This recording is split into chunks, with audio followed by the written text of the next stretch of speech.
So this morning we wanted to just set up a session, which is kind of an informal chat session. At the moment, I think we have more panelists than we have attendees, but that's fine. We can just keep it interactive for now. And I don't know if I really need to spotlight anybody. We can, I'll think about that. I think the recording is set to speaker view anyway, so it should record whoever's speaking. So we want to chat about when you tell people you're home educating or thinking of home educating, you get these negativity, people sort of either really making you feel it's almost condemning you, or throwing all the stereotypes at you,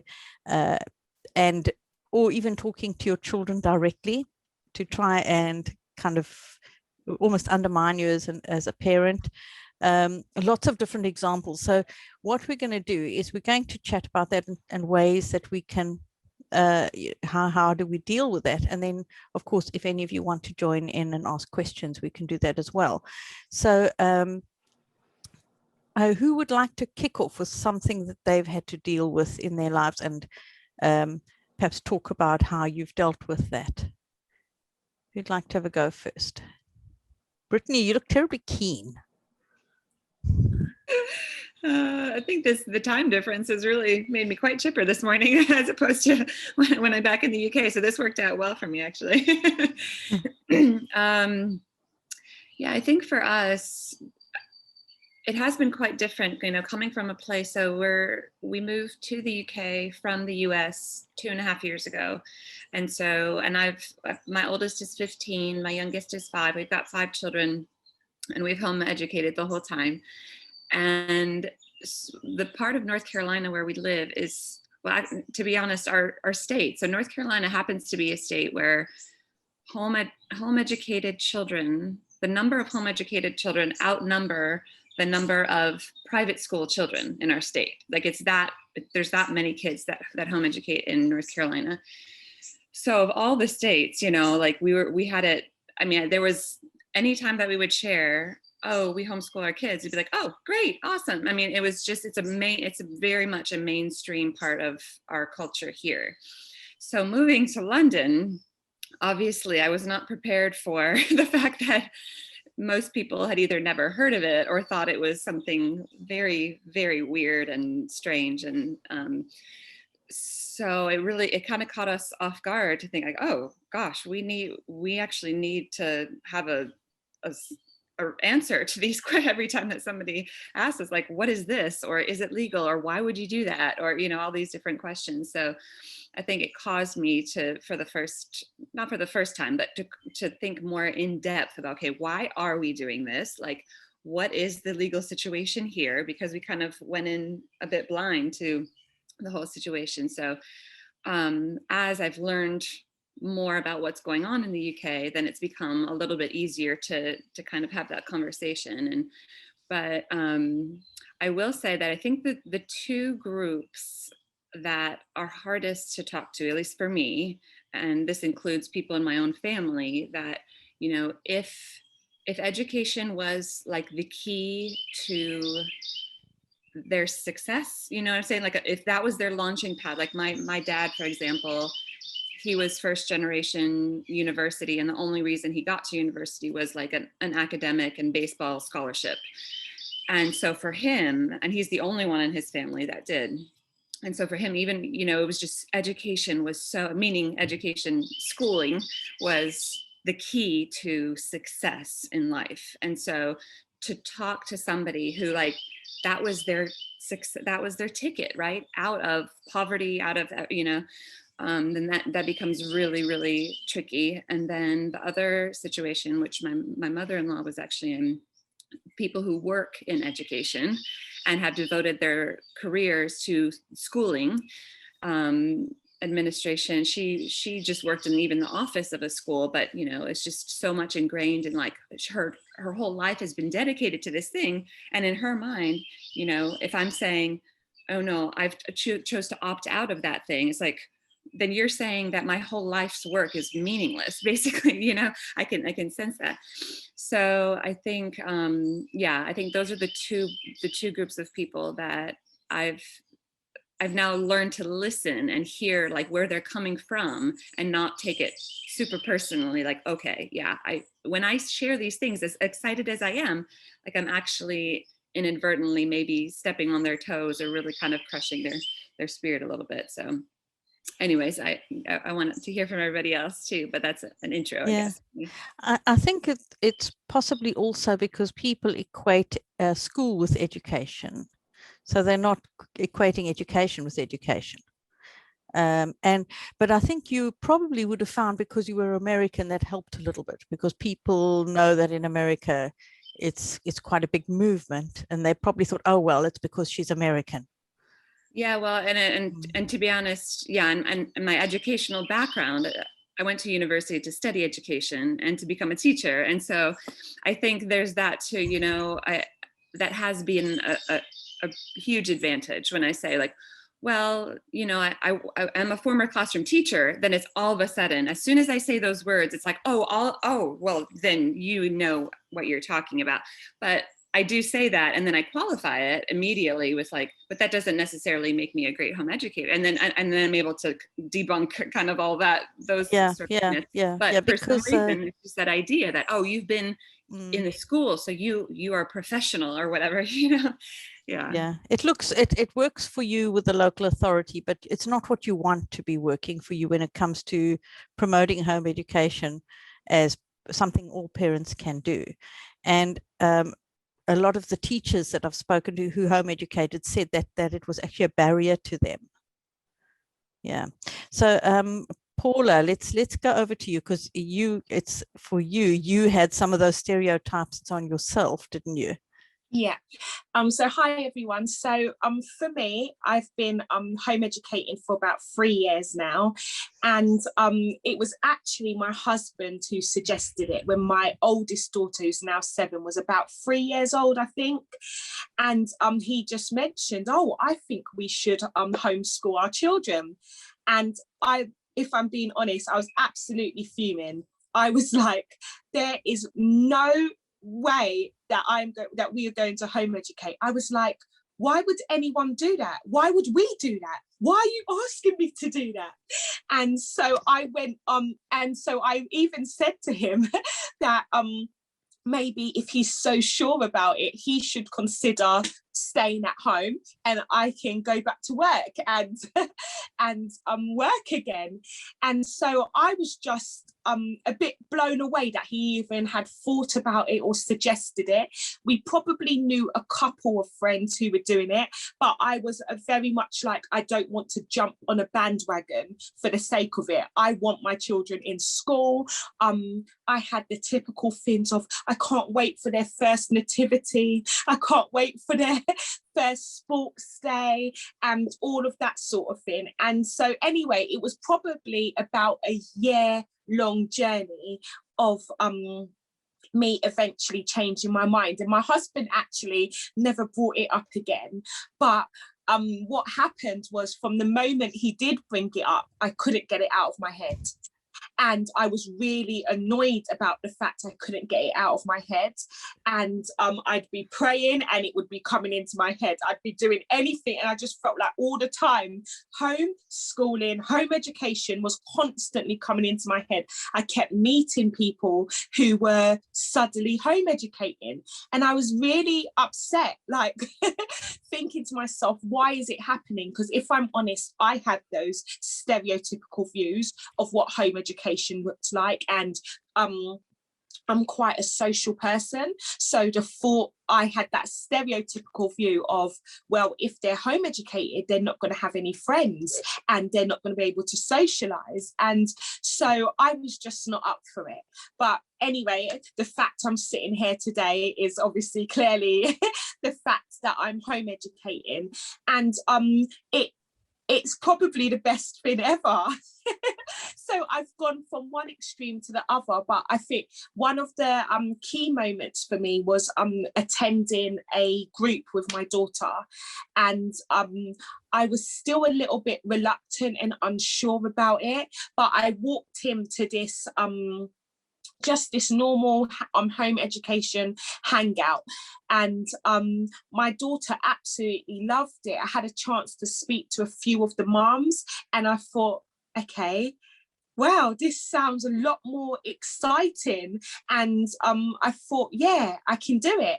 And initially, when I first started, I had those typical thoughts of between 9 to 3, no TV, no games. We have to be learning, and that probably lasted a day or two until until I realised that's not home education. And I think the more I opened my eyes to it, the more I learned about it, the more I have fallen in love with home education and the beauty that it brings into our family.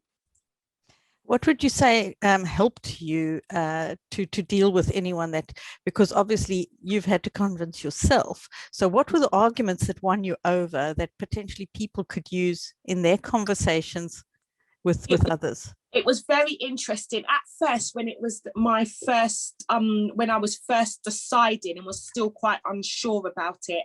I tried not to speak to anyone about it, because anyone, I knew the stereotypical views and the negative views with it. And I knew if I did, they would just convince me even more of, yeah, what am I doing? I'm insane. So, but once I finally did decide, I became okay with understanding that people just don't understand. And it's not because what we're doing is wrong, it's because they don't understand. And that's okay. And I've had to go on a journey where I've had to learn that society can't help but criticize things, right? They can't help but criticize things that they don't understand. And their only opinion, when we don't understand something, our only opinion is to go based on the stereotypes, on the things that we've heard. And those things are not necessarily fact, and they're not necessarily true. So I had to become okay with realizing it's not my job to change their views. It's my job to home educate my children. If they want to change their views or understand more about it, and they're asking from a genuine ask of what do you love about it, then I'm so ready for those conversations, because I've realized there's so many pros to home education. But if it's just more of a negative dig, I've become okay with saying, oh, it's okay that you don't understand, but look how happy my children are. Look at our family. We love this. It works for our family. And so I'm just grateful that my children don't wake up in the morning anxious about going to school or anxious about going to something, but they wake up excited for the day ahead. And I think especially one of my probably main things I say to people, especially where I think mental health is such a big thing in our world at the moment, I'm just very, very grateful that at this age, and they're still, my children are 7 and under, but it's not a concern of having to deal with with the anxiety of being taken to school and being left without mum or dad. And so I'm really thankful for that. That's such a wonderful, positive response, Paula. I'm going to just quickly go back to gallery view so I can see everybody. I think, being positive is one of the best ways to go, and not knocking school either. Yeah, so now Liz works with loads of families all the time, and I know that you've probably had to help people who deal with that sort of negativity. So I'm going to go to Liz next. Hello, yeah, but I'm actually going to talk about what's happened with me, and the most negative things that I've experienced have been from my own family.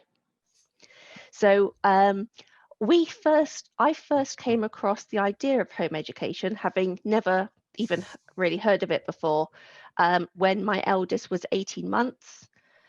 She was just learning to read at the time. And yes, she really was just learning to read, and I thought that was normal. And someone on a parenting forum mentioned home education, and I thought, oh, that's interesting, good for them. as time's going on and more people are commenting that no, 2-year-olds don't normally know the alphabet and can read road signs and things, it made me think back to my childhood when I can remember in primary school, I was bored at school.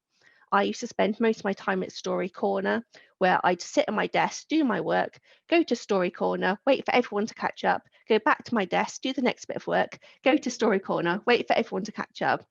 And that's how I remember primary school. And actually, I went through the whole school system and I loved school. But looking back, it just was not efficient at all. I had so much wasted time. And I thought, I didn't want that for my daughter. And then you hear stories of people whose kids go to school and can already read, and they have to still start on the picture books and Biff and Chipper and all that. I was like, no, I'm not keen. So when we decided when she was about 3 that we were going to home educate, and being a September baby, she still had 2 more years before she was compulsory school age. I made the mistake of mentioning it to my dad at the start of a formal dinner.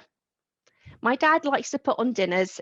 It was 3 courses, and over the starter, I just mentioned that we were going to not send my daughter to school. That was not the most sensible thing to do. We had about a good, healthy discussion where I got told that home education is wrong. Full stop. It's okay for those children who have like special needs and other children, or like if there's a foreign family or something and they need to home educate, that's okay, but no, not for normal children. Of course, at the time we didn't have the diagnosis for my daughter who is autistic, but that's beside the point. Yeah, and so after that dinner that went from a heavy discussion / argument to eating the dessert in stone silence, we agreed to disagree, and that my dad's phrase was, well, time will tell, meaning, of course, that he'd be right and I'd be wrong. Oh. And I was like, you know what, that's okay, time will tell. A couple of years later, when my daughter was about 5 or 6, he was like, oh, she's such a fun girl, because she, when she was younger, she did have tantrums that were more meltdowns than tantrums, because again, she wasn't diagnosed at that point. And so my dad was a bit concerned, but he's like, actually, she's really healthy, she's happy, she's learning a lot. And I was like, oh yeah, she is, isn't she? So what do you think of home education now? Do you think it's working for her? No. School's still the best place. Okay. So we left it with him that, okay, time will tell. And of course, my daughter now she's now 13. She chose to go to school when she was 11. She chose to try secondary school. And for her, knowing that home education is always an option for her, she's loved secondary school. And I'm not surprised, because she's very similar to me and I love secondary school. But of course, to my dad, it's proven him that he was right and school's the best place for her.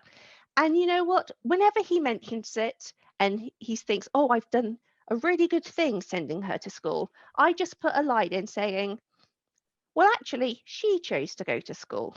And I've done a good thing allowing her to have that autonomy over her education. And if she changes her mind, then that's up to her. So that's how I've left it with my dad. Oh, yeah. With my in-laws, it was slightly different. So to give you a bit of more background about myself, as I said, in my primary school, I spent a lot of time in Story Corner. I then changed schools when I was 9 because I'd run out of maths books for the whole primary school, because maths is my thing. So I then changed schools to a private school, fee paying, of which my mum worked 3 jobs and my dad worked full time, and I had a scholarship in order to pay the fees for this fee paying school. So my parents, bless them, they made a lot of sacrifices to get me through this school. And again, looking back, I think that was fantastic, but the school wasn't perfect, because I could have taken my maths GCSE when I was 12, but because it was a fee-paying school and they knew best, this time my parents said, oh, okay, so I still had to wait till I was 16 with everybody else, which didn't do me any harm, but again, wasn't as efficient as it could have been. So my mother-in-law knows all this. When we mentioned it to her, her initial response was, you must really hate your parents. The fact that they've done all these sacrifices for you and you've just shoved it in their face and you're not going to take advantage of this and work full time, you're going to quit your job, you're going to... And so that for me was quite hard. But on the good side, my husband's very into the home education. He wasn't sure at first, but as after about a year of investigating it, especially because my eldest was young enough that she could have still gone to school afterwards, he's very in agreement with home education and thinks it's the best thing for our children. So yeah, so I let him deal with his mum more than me arguing her. I felt like it wasn't my place, but I've just let my children's lives show what it is. So as I said, my 13-year-old went into school from unschooling to secondary school, having done no formal work, and is absolutely fine. My younger daughter is 10 now. She's chosen to go to secondary school next year. So we've started doing a little bit of formal work, in the sense, I mean, 2 pages of maths and read a chapter of her fiction book when she feels like it. And I'm positive she's going to have a good experience of school as well. Sometimes all that it takes is telling them how to write the date on the page of the work, because that's kind of the difference, or knowing to put their hand up if they need to go to the loo. It's more just kind of preparing them for that in a different environment. But someone else who's had some issues with parents and with her in-laws is Anya. So I'm going to bring Anya on now, because Anya had actually a really difficult situation with her mother-in-law, and had to deal with it in quite a different way. So go for it, Anya. So in short, I don't, like when Brittany was talking about how we talk about other people, and I don't care what other people think, in truth. Like if I meet somebody on the street and I say, you're home educating, oh, how could, I don't mind, whatever. If they think it really doesn't bother me. I want them to think good of home education, but I really don't mind strangers, what they think, because their opinion doesn't affect me. Well, as with family, it was very, very different. So when I'm from Germany, which is part of the story, and I moved here, and when I got married, we had obviously 1 child, and we were, oh, what we're gonna do? Oh yes, we're gonna send our child to private school, because our child is going to be smart and da, da, da, da. So then the children kept coming, and the idea of private school kept diminishing, because you can send one child to private school, but when they become more, that costs a lot of money. So then I don't remember how we heard about home education. I didn't know anything about it. Being from Germany, where it's illegal, I obviously didn't know anything about it. And then for the whole, from as soon as we had so it must have been at least 2 years, 3 years, we were thinking about home education. And a bit like Liz? Paula, okay. A bit like Paula, I didn't know. I was like, and then all these things kept happening that, confirm your not your choice, but that make you make that choice. One of the things was, we were on a church camp, and the guy was preaching. He was a guest preacher from Canada. And I very clearly heard him say this, but then I looked around and I said, why is nobody else doing anything or saying anything about this?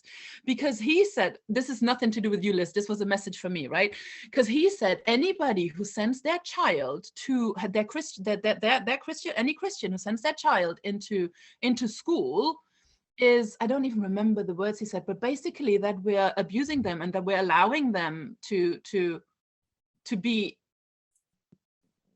you know, like basically we shouldn't, I don't remember, it's been many years. So but that, and I looked at him like, why are you all not in uproar? You all send your children, I'm the only one in my church that homeschools, you all send your children to school and nobody's saying, nobody looked offended. I'm thinking, why not?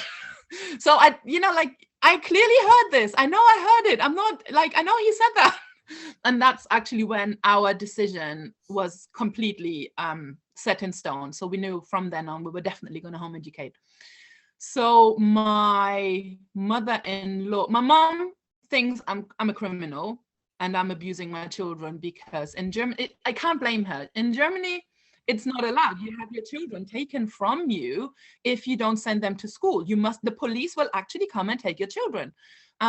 So for her, this is very, very difficult to accept. And throughout the whole primary years, they were saying, no, because here they go to school at 4. In Germany, they don't go to school until they're 6 or 7. So the first 2 years they were saying, I could fob them off by saying, and they said, oh, but you're going to, you know, when she becomes school age, you'll send her, right? I was like, you know, I didn't want an argument. So, but they still totally disagree. My mom sees my children be okay, and I don't know if they thrive, but they're doing okay. So she's quiet. She still is of the same opinion. I cannot change her opinion. But she sees that my children are not abused, because that's how my family felt, that I abused my children by withdrawing them from school. I mean, to a point where my brother thought that my husband was giving me all these children, and then he was going to leave me by the side of the road, and that we were being fanatics and, you know, brainwashing our children. Part of a cult. The thoughts they were thinking, and, you know, saying that was what my mom told me him and his wife were saying. And so it's all this whole, but this is all prejudice. And although my mom comes before COVID, she came every other month and stayed like a week with us or so. So she sees what's happening, and she sees the kids are okay, but she cannot change her opinion. She just can't. But she doesn't interfere. While as my mother-in-law is a different story, because she is a youth worker, I think, and she works in a school as a supply teacher, but she works in a school, right? So she knows everything because she works in a school. So she said she didn't agree with it, and she's very, very vocal about it. And we said, well, this is our decision, and this is what we're going to do, and you'll just have to accept it. And she said, I will never accept it, because these are my grandchildren and I want what's best for my grandchildren, and I cannot let you do that, and I cannot accept that. And we were like, well, you'll just have to. And then my eldest, we tried to teach her to read, but anything slightly academic that seems academic to her, she will shut down. It will be too hard. And anything that doesn't come to her by itself, it's too hard. She doesn't want to do it. And there's tears, and then we always ended up both crying. She was crying because she was sad. I was crying because I felt like I wasn't teaching her anything. So through the help of Juliet and all my other home educating friends who constantly told me, just back off, stop it. She's 4. She doesn't need to read at 4. You know, every child is different. Like Liz, if your child reads at that age, that's great. And other children read at, 12, and everybody's completely different, which is actually the beauty of home education. So they all told me, back off, back off, back off. And I'm like, oh my God, she needs to read. And then she came to 6, which is German school age, which made me panic even more. Like, now she needs to read. Now she's 6. And, eventually through everybody just always speaking into my life and saying, it's okay, you're doing great, all will be well, I did back off. But I thought, okay, fine, don't read, don't read. And I kept telling myself, she will read, she will read, she will read. And my mother-in-law didn't like that. She used to have them at least every Friday. She used to come and pick them up. And they would stay over and spend the Saturday with her. And we were living in a 2-bed flat with 4 children. It was awful. I was depressed. I had them dressed, ready at the door. And if she was 5 minutes late, I was on the phone to her, where are you? I need you to come and get them. It just needed the space, because with 4 baby children that you can't even drag down the stairs, because by the time you have that one and that one has lost his shoe, that one's done a poo, and you just couldn't. That's the pram. Yeah, and drag the pram down the stairs because, it was a flat. So she would pick them up. But then I found out that because she wasn't getting anywhere with me, and telling us what we needed to do, and we weren't listening. And my husband and I were upfront together because we were in this together. Although he doesn't do the schooling, he agreed with me, and he was like that in front of his mum. So she decided to go behind our backs and try and school the child. So she bought all these, she had told me she had bought all the, I said, no, leave it. She said, oh, I bought this book and I bought that book. And I said, no, you need to leave her. We're backing off. We're going to leave her alone. And she bought more books, workbooks, those Collins workbooks. And she made her do those. And so obviously the child loves her grandmother, right? She cares and she wants to do her best. So she was being detrimental to what I was trying to achieve, because I wanted her to back off. So when my child is ready to read, she can choose to read and do it because she wants to read, not because she's being made to. So that wasn't helping. That was really being the opposite of what I was trying to do. And no matter what I said to my mother-in-law, she wasn't having it. My husband's our only child, so these are her only grandchildren. So all her energy went into helping them against their obviously delirious mother. We have a good relationship, so we're very open, and I'm not quiet about my opinion, and neither is she, and we're both very loud and very opinionated. So we had a lot of clashes, but we clash and then we talk, and then it's okay. But I kept saying my opinion, she kept saying hers, and nobody was budging. And because she wasn't budging, she then decided she was going to do back and school the child. And so my child was always very sad, until it turned out that my mother was visiting at the time, and I was at Hutton Farm in a cafe when I found out that she had told my child, I thought I'd gotten over this, but now I'm getting all emotional. She told my child she's stupid because she wouldn't, if she was going to school, she wouldn't be stupid. So my child genuinely believed for years now, and this is still ongoing. It's getting better now, but it's still ongoing, because this is her grandmother who loves her, who clearly, because she told me, but mommy, she works in a school, she knows.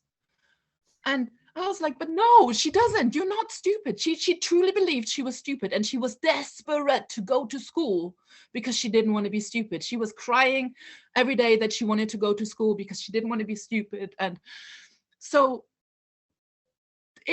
so as soon as I found out, we were like, this has gone too far, and we broke off every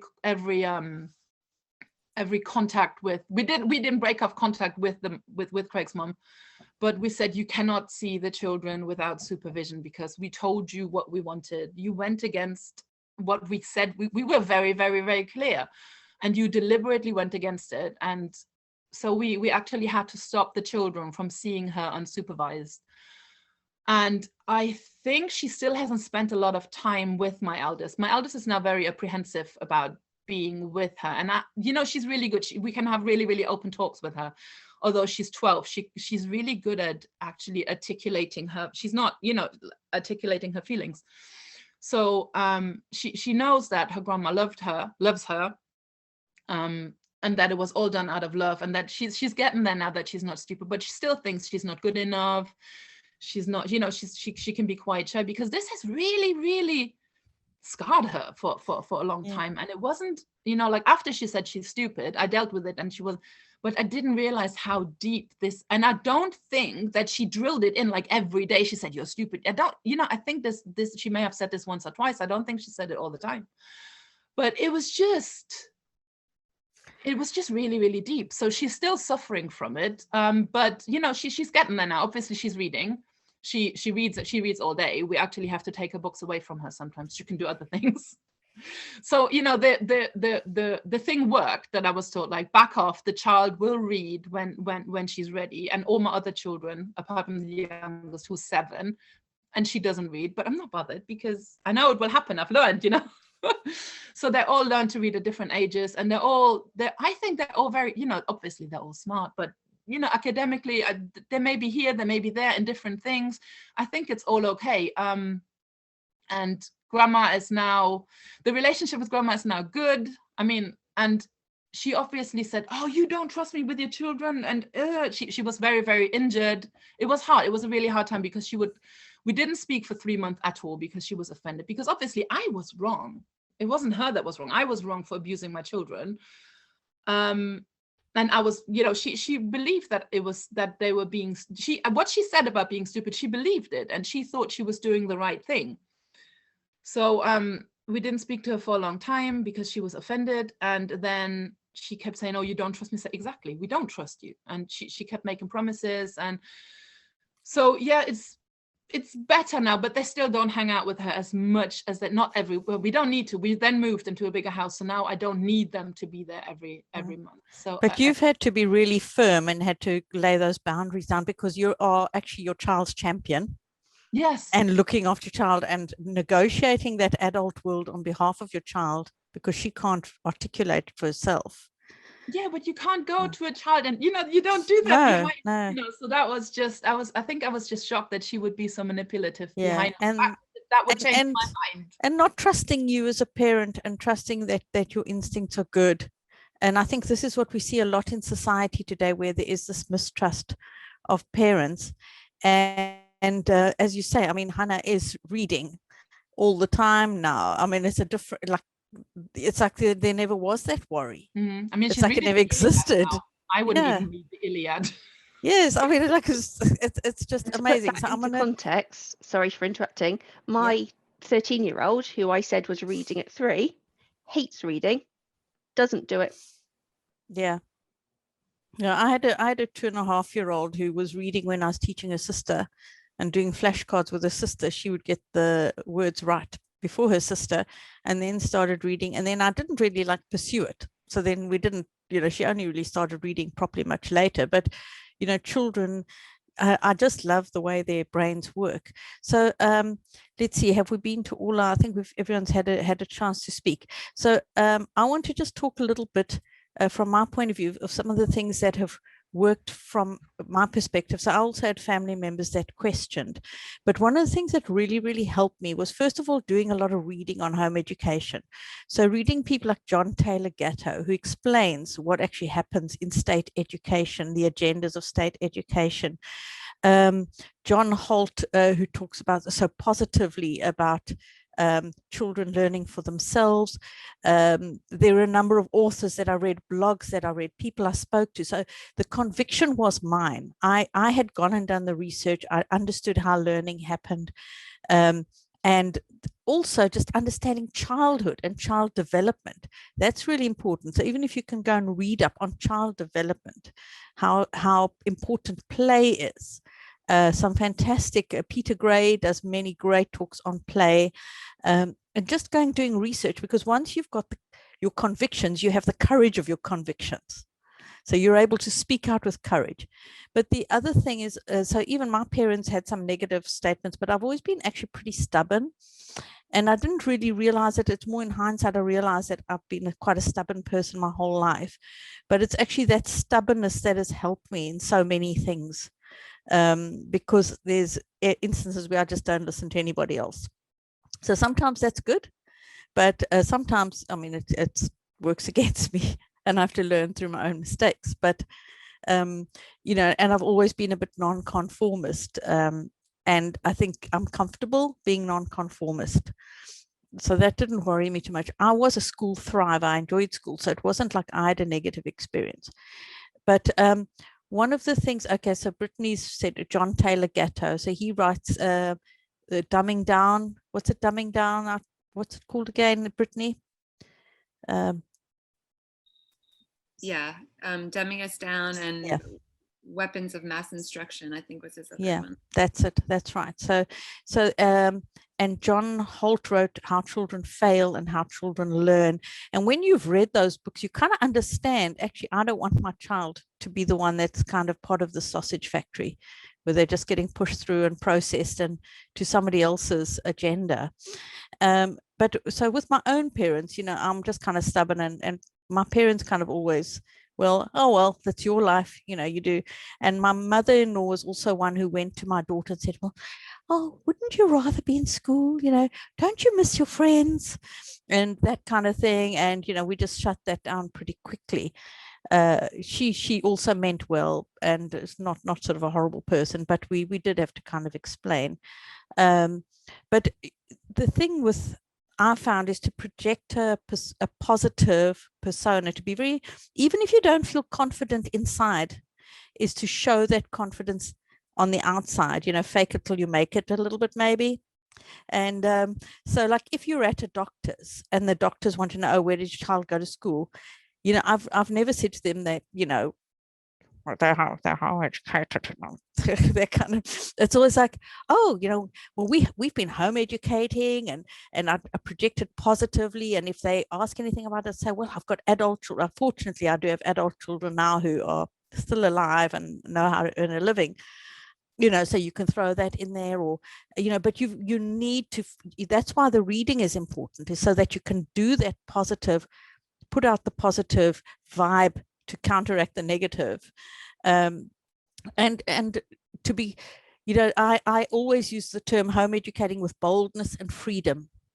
And that freedom is something we can only bring in ourselves. If we're operating under any kind of fear or anxiety about home education ourselves, then we are not truly free, and that comes across. And sometimes people actually pick on that because they recognize you've got a little area there, a little vulnerability, and they pick up on that. And we find a lot of the families that get targeted in a negative way by local authorities is families that give away a little bit of that vulnerability. The place to give away your vulnerability is here with us. You can be as vulnerable as you like with us because we've all been there and we all understand. But when you come to your local authorities and your doctors, you know, as much as it may be in their job description that they're there to help you and support you and be encouraging, they are also locked into value systems and mindsets and worldviews. And they ultimately, you know, I think somebody else said on one of the political sessions, they are not your friends. They are professionals, and they're going to have a different perception. So Johannes talked about how parents and in-laws, you know, they don't always read the books, but you need to read them so that you project that confidence. And, you know, it will be a case of often, you know, just let this pay off, you know, and I used to actually pray, please let this pay off, because I knew the family are watching me. And I've got, my husband's one of 5 siblings. I'm one of 5 siblings. All of them have sent their children to school. So, you know, you were being compared all the time with the other grandchildren. But in time, my in-laws and my own parents have been won over and begun to understand, actually, it's a really good thing, to the extent that some years later, after we'd started home educating, we used to have like an end of the year function where the kids could do like a little play or, you know, performances and that kind of thing. And my father got up in front of all the home educators and commended them. He said, you know, you're doing a wonderful thing for your children. So, you know, it is possible, but I think that if we come out aggressive and angry or reactive, that tends to backfire.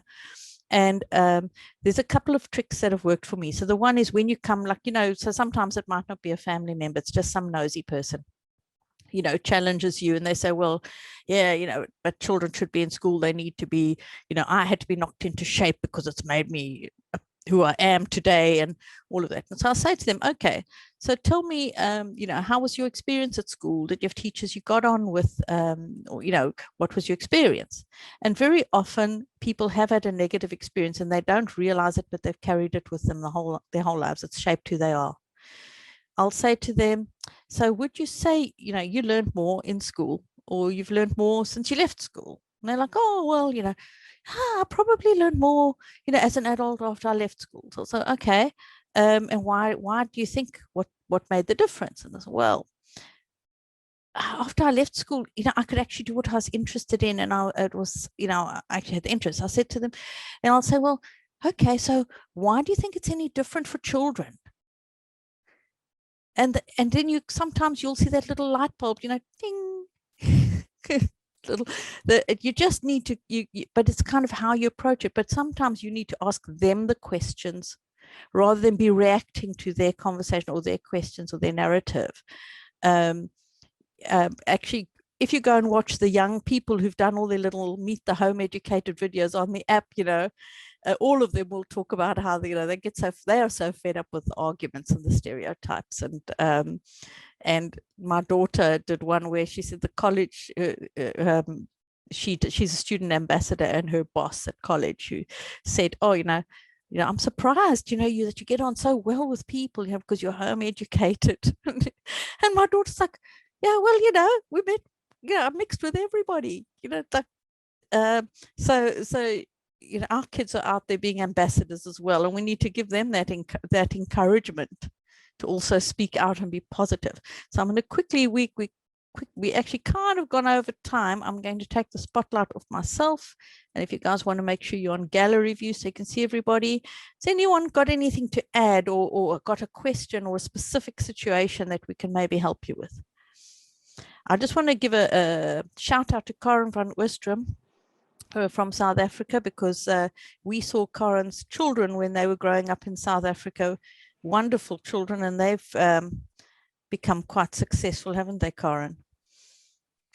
Yes, they have, Juliet, but I've been smiling and enjoying this session so much. Thanks. Karen is very experienced, and her daughter, Cornelia, she's now quite involved with home education in South Africa, isn't she? Yes, and the second one, Ida, as well. Ida has taken over much of Leonard's legal interests. So she's just working like mad behind the scenes with the Pestalozzi Trust on the legal aspects. And Cornelia is now again she just loves, she had this orchestra for homeschoolers, and now she's doing her actually she's doing a teacher's degree because she loves working with children, and she has theory class, music theory classes, but now she's developed into maths as well. So she just loves working with children. She's so, people, she has the same thing that people say, no, but you can't be homeschooled because you get along with people so easily. So we always laugh about that, but because all the, this mindset that people have, that homeschoolers can't really talk, they can't think. Yeah, well, you kept them in a cave all the time. You kept them, or in your wardrobe. You shut them in the wardrobe. It's like it beggars belief that so many years on, with quite a lot of home educated kids out and about now, that there's still these misconceptions. So does anyone have any questions then? Any specific situations we could help with? I just wanted to say, Liz, yesterday I was wearing a t-shirt that said "Time will tell." So I think it really does, right? I think I hear it in Juliet, and it's the same for me, that, even though I don't seek out explicit conversations with my in-laws about education, like, I get to see the benefits that they have. We're in North Carolina right now. We were able to come here and stay a long time because we're not in school, and they're reaping the benefits, even if in the back of their minds they still have this idea like, oh, I wish they were, or it's better if they were. Like, I get to just kind of take a backseat and like kind of take hope, try to take the humble road, God willing, and see, like, I just saw my little 5-year-old. She was out here watering the plants with her grandma, and it's like, this is what it's all about. So I think it's such a natural way, and I think that's what people don't get, is that it's natural. It's children growing up alongside their parents as they did for thousands of years. It's so normal, and being sort of almost being like little disciples of your parents in some ways, and learning from your parents, but firsthand engage in real world activities. So, in school, you've got an adult there, but you're not in real world activities. And it's terribly frustrating, I think, because people don't get it. And the longer I do this, the more I realize that actually the academics are such a small part, because children can catch up the academics anytime. It's what you're wanting to do is instill in them in their character and their life skills and how they relate to other people. So, I found that my children haven't really had issues in the workplace. So where they've needed to make up a deficiency with something they could have learned, they can do it. But the thing is that society these days, people don't stay in the same job. So at some point, we're all making up a deficiency. It doesn't actually matter. My oldest daughter, who did a childcare qualification and has never worked a day in childcare in her life once she finished, she does kind of admin work. She's changed job 3 times during lockdown. She's been able to find work. So her first job, they let her go because of the lockdown, financial economy, whatever. And then she was able to get another job, and then she changed jobs because she wasn't really happy there. And she's actually been she has successfully interviewed for a job with the NHS as well, which she's still deciding if she's going to take it or not. So she's totally got transferable skills and an ability to learn as she goes and build up experience. So Liz wanted to say something briefly.